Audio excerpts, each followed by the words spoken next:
لگی، جتنی کیجویلٹیز ہوئیں وہ میں نے آپ کو بتایا. ایون کہ ایرانی جو منسٹرز ہیں، ایران کے فارن وزیر خارجہ جو ہیں، انہوں نے کہا ہے کہ اگر یو ایس اسرائیل کو جوائن کر لیتا ہے اس وار کے اندر تو بہت برے حالات ہو جائیں گے. انہوں نے یورپین کاؤنٹر پارٹ سے ملاقات کی ہے، انہوں نے کہا ہے کہ پیس کی طرف آنا چاہیے، امن کی طرف آنا چاہیے. اور دوسری بات یہ ہے کہ ایران کے اپنے اندر جو ہیں پروٹیسٹ ہو رہے ہیں، لوگ پروٹیسٹ کر رہے ہیں اسرائیلی اٹیکس کے خلاف جو اسرائیل نے اٹیک کیا.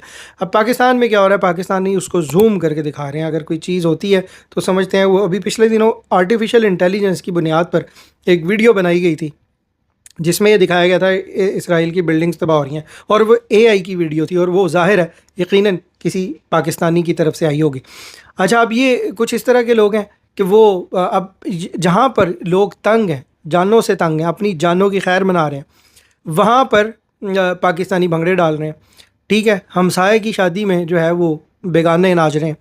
ٹھیک ہے، تو اب بات یہ ہے کہ اب دونوں طرف کا نقصان ہے، اور دونوں ممالک جو ہیں وہ بہت دنیا کی بے شمار جو ممالک ہیں وہ اس چیز کو کانڈیم کر رہے ہیں اور اس چیز کو روکنے کی کوشش کر رہے ہیں.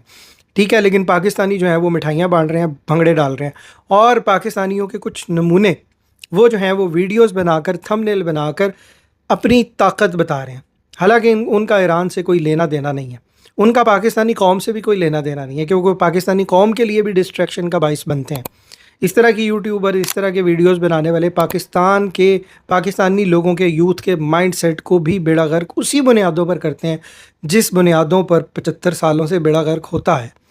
تو وہ ایک صاحب ہیں، ان کا آئرلینڈ کا پاسپورٹ ہے، وہ راجہ کے نام سے مشہور ہیں. تو وہ کہہ رہے تھے کہ میں نے اسرائیل جانا ہے، لیکن جاتے نہیں ہیں وہ. ٹھیک ہے، پاکستان کے پاسپورٹ پر آپ نہیں جا سکتے، لیکن آئرلینڈ کے پاسپورٹ پر جو ہے، نیدرلینڈ کا شاید ان کا پاسپورٹ ہے، آئرلینڈ کا نہیں، نیدرلینڈ کے پاسپورٹ پہ تو آپ جا سکتے ہیں، ٹریول کر سکتے ہیں. تو I don't know why they اس طرح کی منافقت جو ہے وہ ہمارے ملک کے اندر پریویل کرتی ہے، بڑوں سے لے کر چھوٹوں تک، اور چھوٹوں میں یہ نہ آنے دیں. اگر یہ منافقت بڑوں والی اور بزرگوں والی یہ مائنڈ سیٹ، یہ مینٹیلٹی چھوٹوں میں آ گئی تو what you will you expect.